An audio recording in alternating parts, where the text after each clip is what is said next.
Minod mane enogai mar ODM Mama Odinga okwayo jotelo kod jokanyo mag duond bura mar ODM oket kwe kanyakla mar joot kendo ne ni olos weche duto makelo fuere duond bura no e kindgi giwegi kokwayo jotelo owekiro weche lela e kinde dialo nyasi mar nyuol mar mosenindo Raila Odinga e dalane mantie Karen boma Nairobi.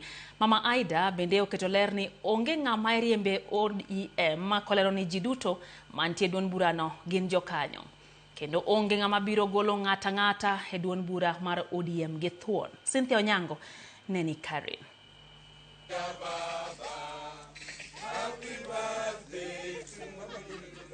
Higa 81 higni ma ogai machon mar duond buch ODM Raila Odinga de orwako odiochieng' ma kawuono. E tielo ni jotelo, osiepe kod familia duto oriwore kanyakla mar paro ng'ama ne Raila Odinga en kendo puoyo moko kuom okenge manokawo e kinde manongima. E thuolo ni Mama Aida Odinga oketo ler mare kaka min piny ewi tungni kod fuere mosebedo kokwako duond buch ODM ahinya to ewi ng'ama dhi gi jomadong'. To party ni nen mar party mar jokenya duto. Kendo baba nohero party no gi chunye duto. To nohero jokenya bende gi chunye duto.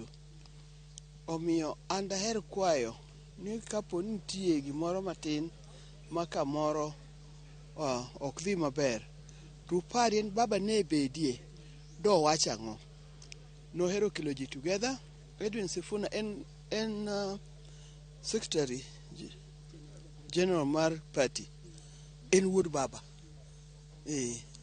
Onge kuma dhiye. Ka wuod ruoth to yuriembo nyithindo moko e ot. Unyalo bedo gi gwandruok to bedru piny ulos mondo ubed kaachiel.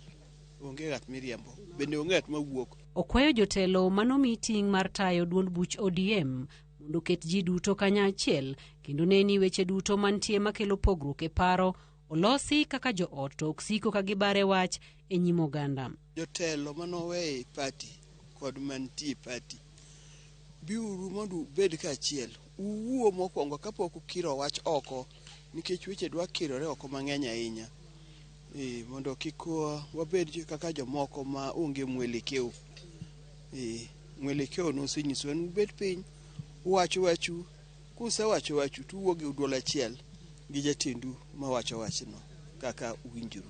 Jagoro maduong' mar duond buch ODM Sifuna bende kaloso e kindeno omedo mako chung' ni en ok obiriwore kod jogo mowacho ni dwa baro duond buch ODM. And as I said at Mzee's burial, it will not be me to wreck Mzee's party. It will not be Sifuna. I made that promise to Mzee and I want to repeat it here. The advice that you've given, Mama, I want to tell you, there is no one in ODM.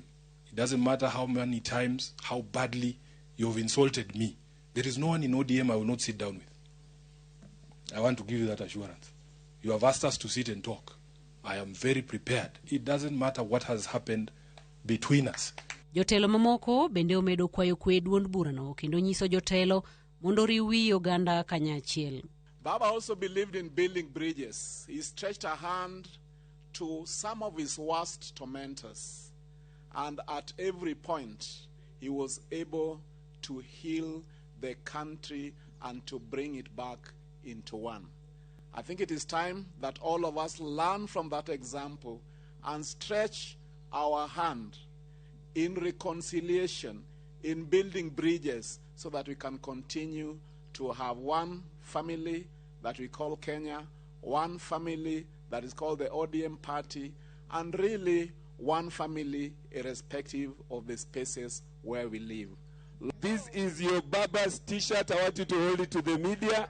And I'm told that you're actually an Arsenal fan. Cynthia Onyango, Ramogi TV, Karen, Nairobi.